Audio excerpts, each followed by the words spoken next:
When you think about Grand Maester Pycelle, the first image that usually comes to mind is an old man clearing his throat at the council table. He drops parchment, he rambles, he speaks slowly, as if every sentence costs him effort. Tyrion finds him tiresome, Cersei finds him useful. Almost no one treats him as a serious political force, and yet he sits in the Red Keep for decades. He serves Aerys II. He remains through Robert's reign. He survives the fall of Ned Stark, the War of the Five Kings, and the chaos that follows. That kind of longevity is not accidental. So before we decide what Pycelle was, fool, loyalist, coward, conspirator, it's worth asking a simpler question. What does a man have to understand to survive that long at the centre of power?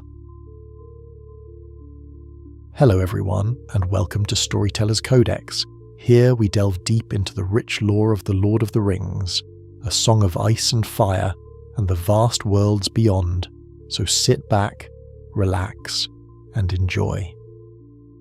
The office of Grand Maester does not belong to the king, it belongs to the Citadel. When a Grand Maester dies, the conclave in Old Town chooses his successor. Archmaesters vote. The man selected is sent to serve at court, in theory as an apolitical scholar whose loyalty is to knowledge, not to any one house. That's the ideal. In practice, the Citadel understands politics perfectly well. A Grand Maester in King's Landing does not simply measure rainfall and mix potions. He advises the king. He reads letters before others do. He controls ravens. He controls information flow between the capital and the rest of the realm. That is, influence. By the time Pycelle appears in the historical record, he has already risen high within the Citadel. We don't get a full biography, but we do know this. He had to be respected enough by the conclave to win their vote. That means he was not seen as incompetent. He was seen as capable. When Tyrion Lannister later imprisons him in a clash of kings, Pycelle insists on the dignity of his office. He speaks repeatedly of the conclave, of his chain, of his authority as the Citadel's voice at court. That insistence matters. It tells us he views himself not as a court ornament, but as an institutional representative. But here's where things become complicated. The Citadel may send a Grand Maester to serve the realm. The man who arrives still has preferences, and from early on, Pycelle's preferences begin to align with one particular house.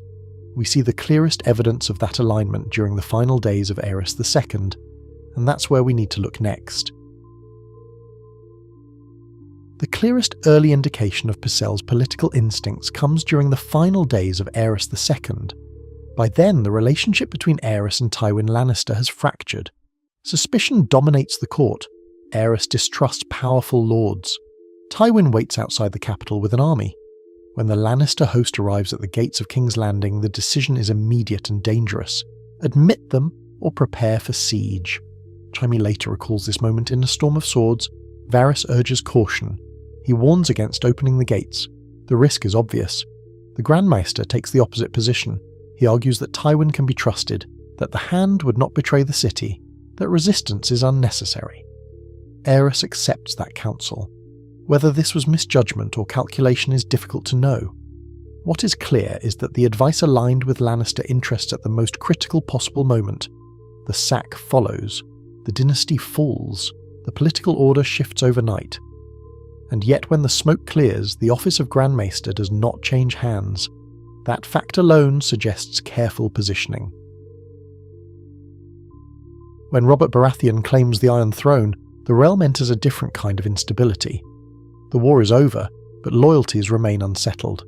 Targaryen sympathizers still exist.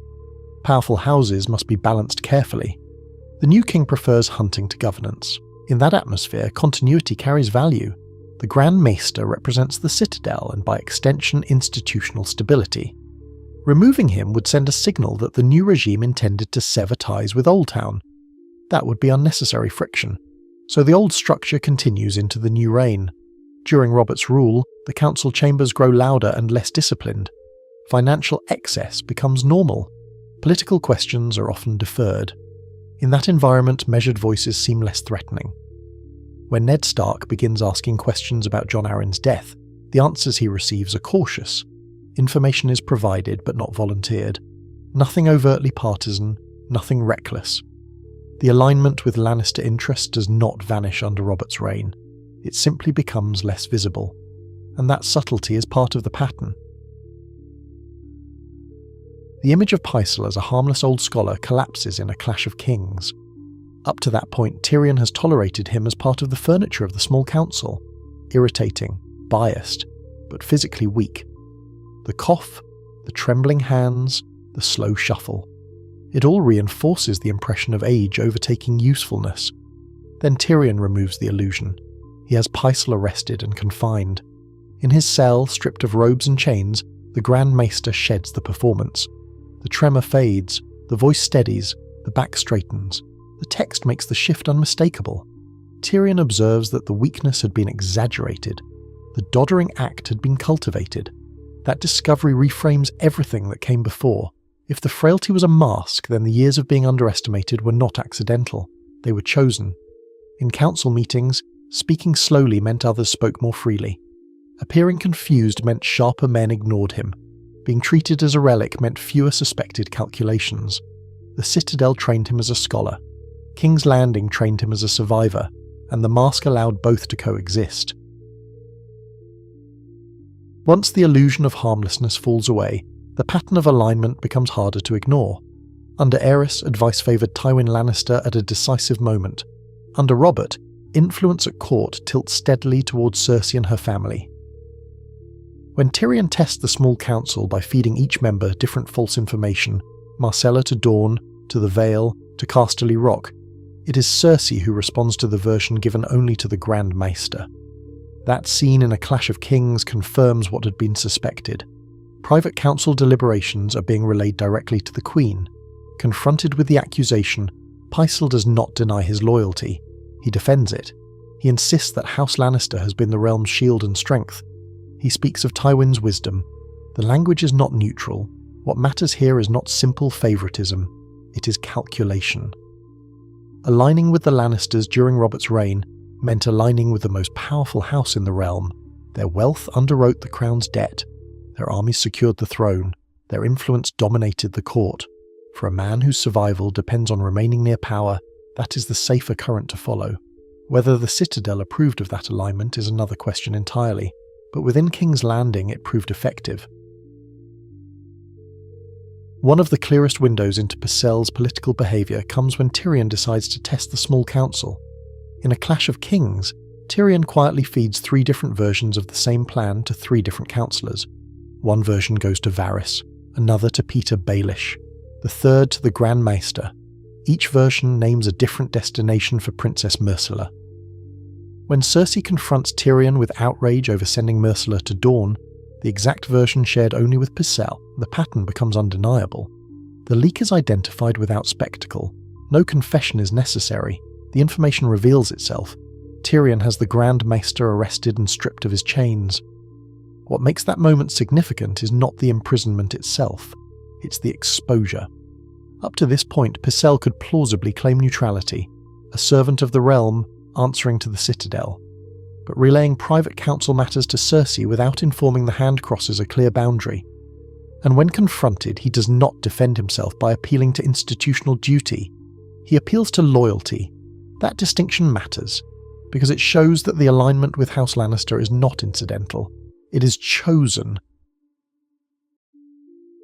At this point, the question naturally shifts away from Pycelle alone. If a Grand Maester is openly favouring one house, why does the Citadel not intervene? The Conclave in Old Town has the authority to select and recall Grand Maesters. Theoretically, the office represents learning and stability, not factional politics.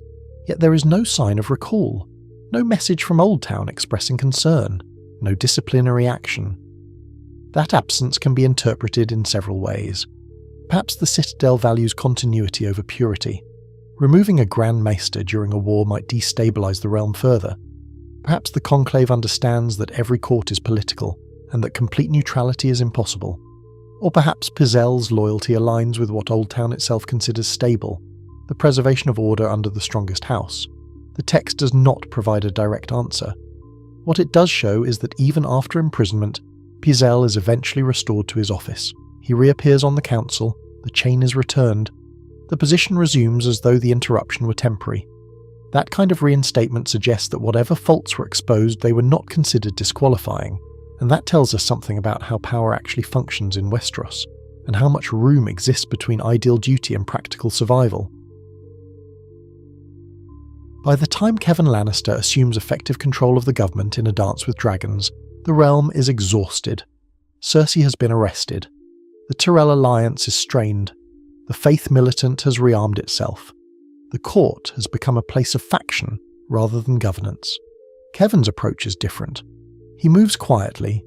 He dismisses some of Cersei's more reckless appointments. He restores a degree of cooperation with the Tyrells.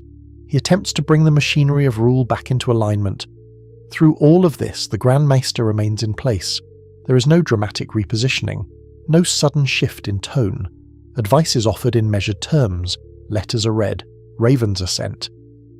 And yet the alignment with Lannister authority continues to frame that council. Under Kevan, the influence is less chaotic than it was under Cersei, but it still runs along the same current, preservation of Lannister dominance as the stabilizing force of the realm. When Varys kills Kevan in the epilogue, he does not spare the Grand Maester. The old scholar is murdered in his chambers as part of the same design. That choice is telling. From Varys' perspective, restoring order under competent Lannister leadership threatens a different political outcome. Removing both men ensures the realm remains fractured. It also suggests that Pycelle was not considered irrelevant. He was part of the structure that needed dismantling. So what do we make of him? The surface impression, the coughing, the fumbling, the slow shuffle across council floors, is only part of the story. Behind that image sits a man chosen by the conclave of the Citadel, trusted with the crown's correspondence, present at the fall of one dynasty and the rise of another. There are moments of misjudgment, certainly. The council to open King's Landing's gates carries catastrophic consequences. The loyalty to Cersei compromises the Hand's authority. These are not neutral decisions, but they are not the decisions of a simple fool. Longevity at court requires reading the direction of power accurately more often than not. It requires knowing when to speak firmly and when to appear harmless. It requires understanding that in King's Landing survival is often tied less to brilliance than to alignment. Whether the Citadel intended it or not, the man they sent to represent their learning became something else at court. Not merely a scholar, not merely a partisan, but a survivor whose choices, subtle as they often were, helped shape the political balance of the realm. If you're interested in The Lord of the Rings or A Song of Ice and Fire, click one of the links on the screen to dive deeper into the lore. Thanks for watching, and we hope to see you next time.